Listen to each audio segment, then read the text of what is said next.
Let's bring in an expert. Her name is Veronique de Rugy. She's brilliant. She's at the Mercatus Center. She's also a syndicated columnist. Veronique, you there? There you are. Veronique, we don't know what federal subsidies the White House is talking about. There's a plug-in tax credit that goes to consumers for electric cars. But I want to have this conversation with you, Veronique. We know that GM got billions, tens of billions of dollars in bailout money.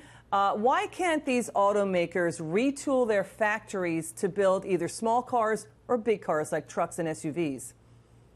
Well, I mean, you know me, I'm against those bailouts that GM and other automakers got, and I think it's not the role of the government to interfere in the production lines or the behavior and whatever production decision companies are making. And they should be, and it's actually good practice. It seems to me that GM is actually doing the right thing, which is like looking at the market of the future in cars and saying this is what we need to do. And obviously, they should be doing it without subsidies. Yeah, that's the point. Because people can understand the president's frustration here. Let me back up. The U.S. taxpayers lost $11 billion on the 2008 bailout of GM.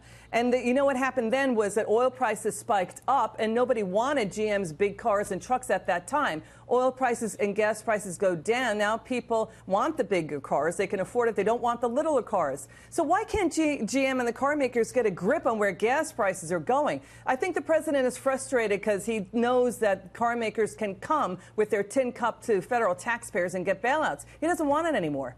Well, I mean, government intervention into private businesses create massive distortions. It's bad for everyone, and consumers and taxpayers, obviously, but it's also never quite great for the companies getting them, because it actually pushes them into behaviors that are actually not necessarily efficient, and they're just out to seek subsidies.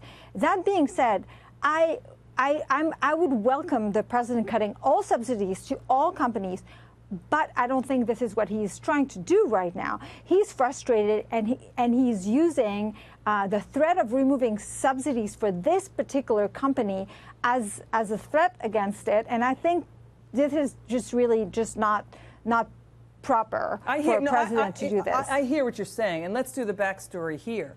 We know that the bailout of the car makers is often a bailout of the unions. We understand that. Of course. We get that. And we know that these car makers operate in important swing states for elections. Yeah. That's the backstory, too. The question is, are the car makers getting too lazy in fixing their own operations because they know they can come to the federal taxpayer? In other words, build factories you can immediately retool to build the cars that are in accordance with gas prices going up or down. No, I completely agree with you. And the problem is, a lot of these subsidies actually lead to what we call malinvestments. Right, basically, that's it. You spend a lot of time going after subsidies and investing money because you want the subsidies, as opposed to actually really thinking about what's best for your company.